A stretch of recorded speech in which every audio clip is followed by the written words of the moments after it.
Hello, and welcome to Transformation by Truth podcast, where the called become the chosen, and those who have been dedicated to serve the Most High receive the truth, the whole truth, and nothing but the truth, as we progress our quest for holiness, perfection, and everlasting life. My name is D.L. Anderson. I'll be your tour guide. Let's get started with today's lesson.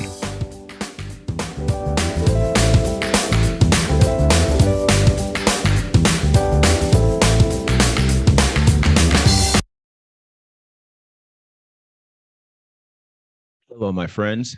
D.L. Anderson here, and welcome to Transformation by Truth podcast in the quest for holiness, perfection, and everlasting life 2022, week 3.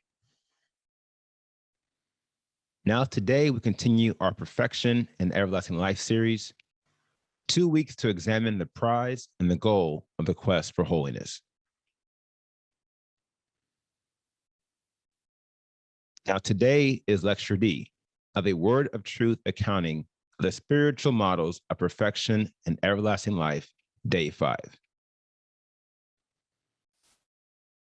Now, the title of today's podcast is Perfection More Perfectly, Part 1. In the Elohim of all favor, perfect, establish, strengthen, and settle you. 1 Peter 5, 10 through 11.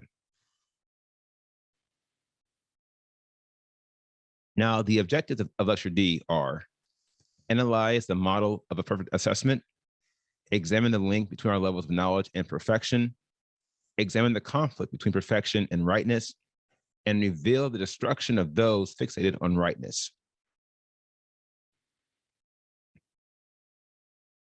Now, for those of you who have joined our virtual book club, this lecture references Chapter 1 of the Pinnacle of Holiness, Volume 3, The Model of Perfection. Now, let's begin by analyzing a perfect assessment. Now, here's a question to start off. If you die before you finish your quest for holiness and achieve perfection, will you still inherit everlasting life? The answer: it depends on several factors, and all of them are linked to the Father's will. Now, chiefly, this admission reveals it is possible to obtain full salvation without completing the quest for holiness and achieving perfection. Yet, I want to make it very clear, this is neither the standard nor the goal. As such, these instances should be viewed as exceptions to a very strict rule of spiritual conduct. Now, first of all, anyone who would fall into this exception would be disadvantaged by time. That is to say, they would not have adequate time to complete their quest and achieve perfection. And seeing as we are living in the last of the last days, it is likely that some may fall into this category. This is why the quest for holiness is so critical. It's because this quest is the only way you can obtain full salvation if for any reason you do not achieve a full measure of perfection due to time constraints. Now, along these lines, the way of holiness is the equivalence of the path to perfection. And everyone who is on the quest for holiness is becoming more perfect every day. Now, this analysis is the basis of what I refer to as a perfect assessment. Now, a perfect assessment is a model of perfection in which one is accounted as perfect, contingent to their current level of mastery of the Father's will. Now, this level of mastery is required to progress the quest for holiness and the Father's will in your life. And all who consistently fail to operate at this level are not true contenders for the prize of everlasting life. Now, the key to your level of mastery of the Father's will is knowledge. And this speaks to the first podcast in this series, in which we examine the connection between increase and our progressive knowledge of the Father's will. Let's now discuss levels of knowledge. Now, regardless of where you're at in your quest for holiness, a perfect assessment is dependent upon your levels of knowledge of the Father's will.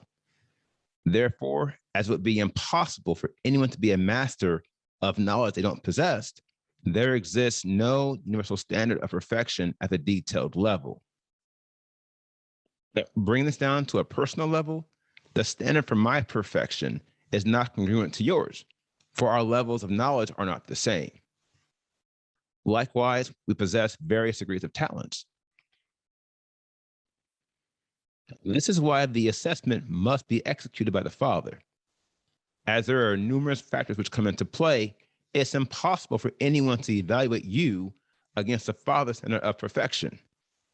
They'd be wasting their time if they tried. Albeit it is their time to waste, you should let them waste it and be careful not to waste yours.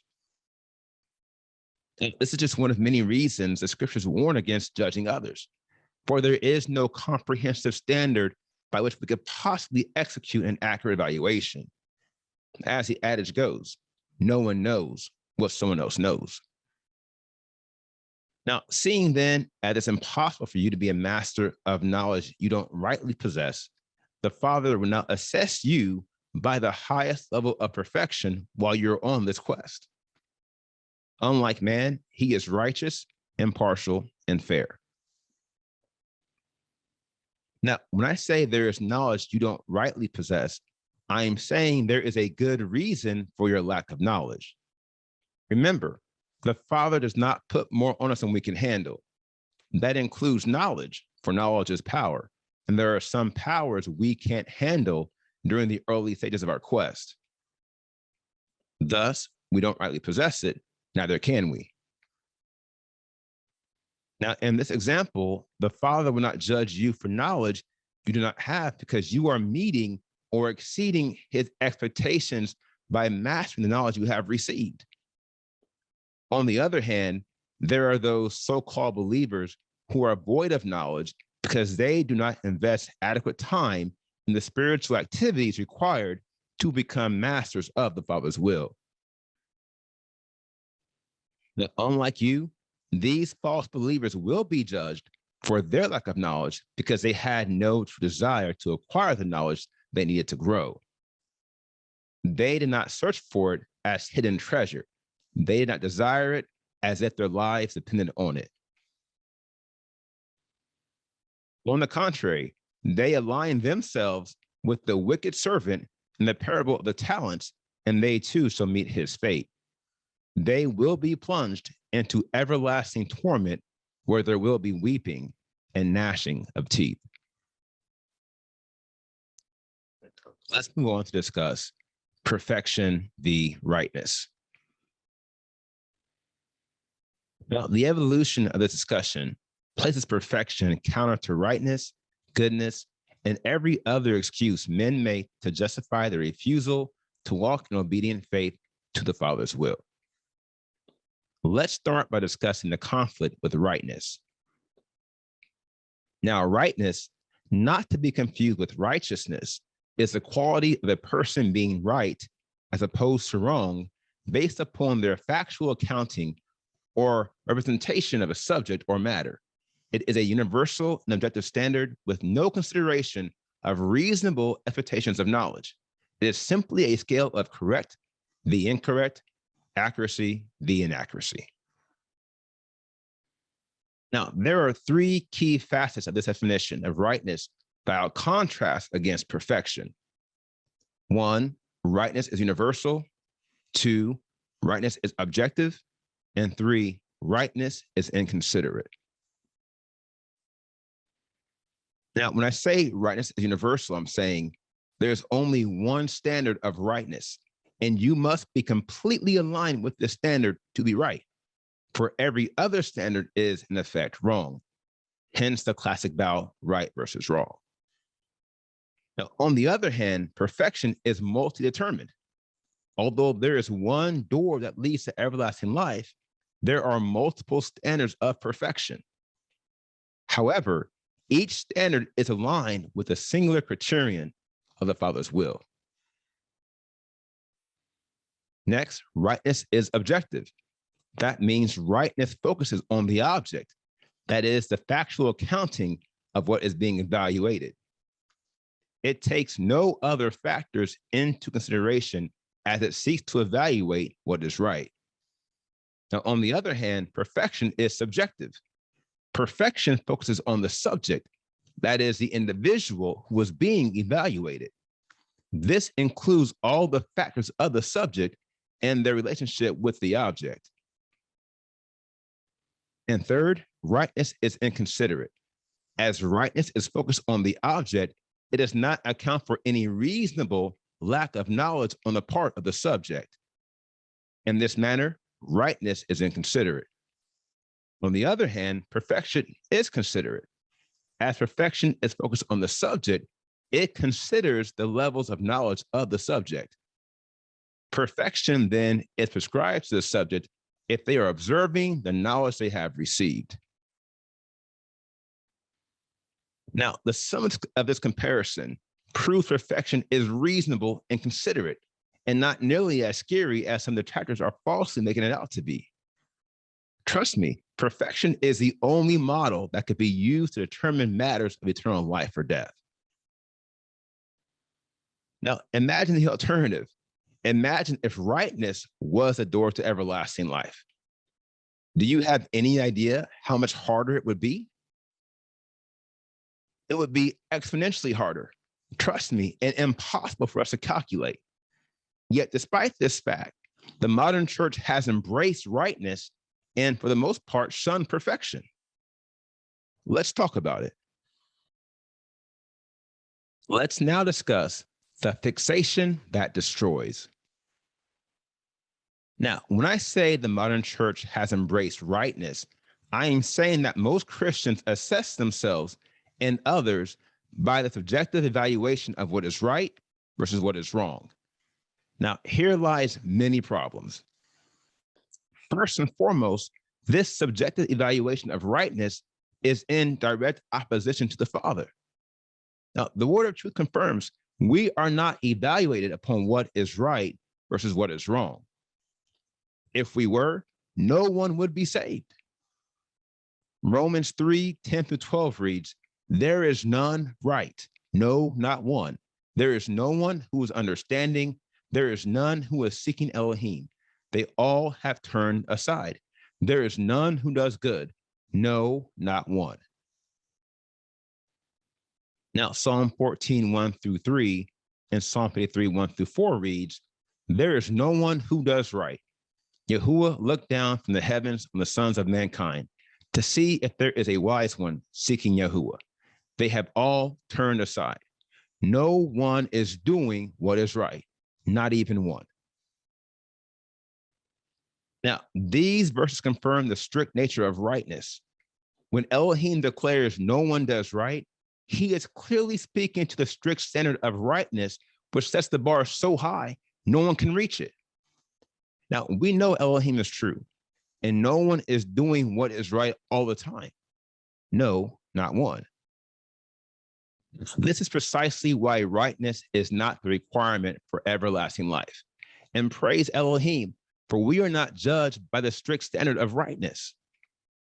By favor, we are judged according to our knowledge, for the final course of judgment is irreversible. Thus, we are not held accountable for knowledge we do not have and are not expected to have. Now, these things being what they are, we conclude the Father's will supersedes the universal poles of right and wrong. Now, despite this fact, the modern church stays upon them. What these fail to realize is that their fixation with rightness is destroying the entire institution.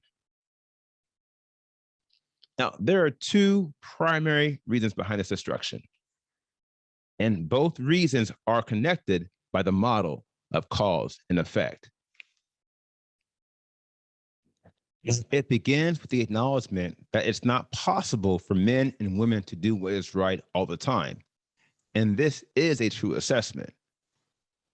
However, instead of pivoting to perfection and doing their best according to knowledge they have, they retreat to the other end of the spectrum and they do what is wrong.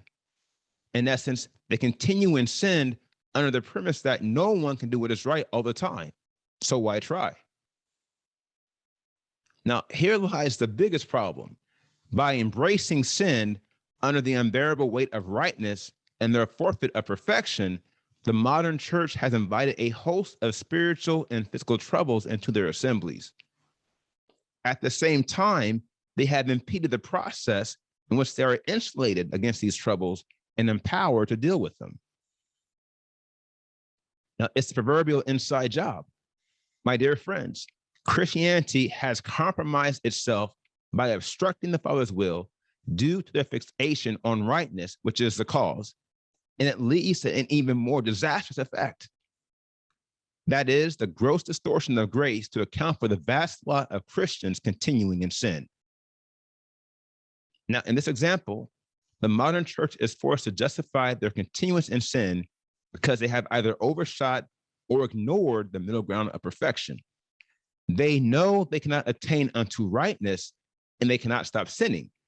Thus, the only path to salvation in this faulty model is to justify sin. Now, if that weren't bad enough, there's an even worse path to be taken, and many are taking it. That is the path where men and women do not concede their sin. Instead, they attempt to change the standard of rightness. In essence, they evaluate themselves against a modified standard of rightness that is grossly lower than the original requirement. Here lies the problem. Namely, rightness is a universal objective standard. It cannot be modified. Trust me, Elohim does not modify it, and thus neither can man.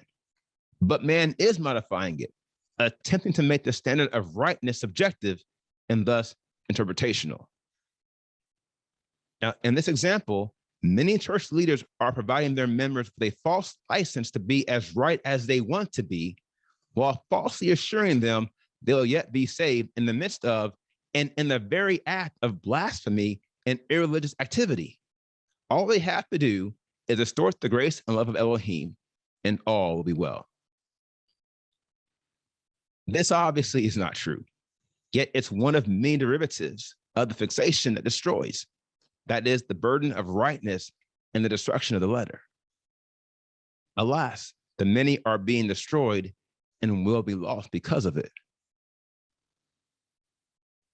This, my friends, puts an infinite premium on perfection. I trust you are seeing this and that we have moved from proving perfection as possible to analyzing the futility of following every other path, for these are all leading to endless death. Now, here is the final word. There is none right, but those who have been chosen are perfect. Now, the closer we look at perfection and the alternatives, the clearer it becomes that perfection must be possible. For there is no other path capable of alleviating us from the oppressive burden of rightness and the death-inflicting weight of sin. And you will see this even more clearly next week as we continue this series. Now, here is today's assignment. Meditate on this lesson, mainly the contrast between perfection and rightness, and ask the Spirit to show you the truth. For, as I said before, this is a major dividing line in this quest. Now, if the Spirit convicts you of this truth, be prepared to press further on this upward way, for we are still just getting started. We still have a long way to go.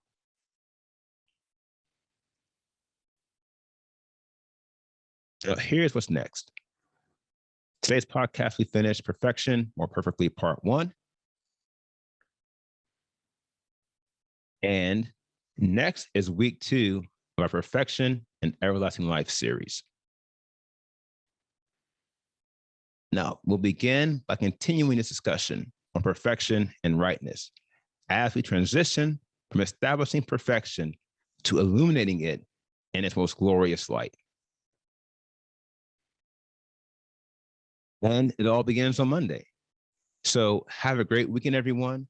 As always, take some time to review the notes from the series and pray to the Father that you stay strong as we continue this quest, as we are yet very early in our day. Now, if you are a member and have questions, please click the Q&A box underneath the video player. Likewise, if you have comments you want to share with the group, please share those in the comment box located beneath the Q&A box. Now, if you're not a member and you have questions about today's podcast, feel free to contact us via our website at www.pinnacleofholiness.com and use the form on our contact page, and we will respond to you as soon as we can. And thank you for being with us today.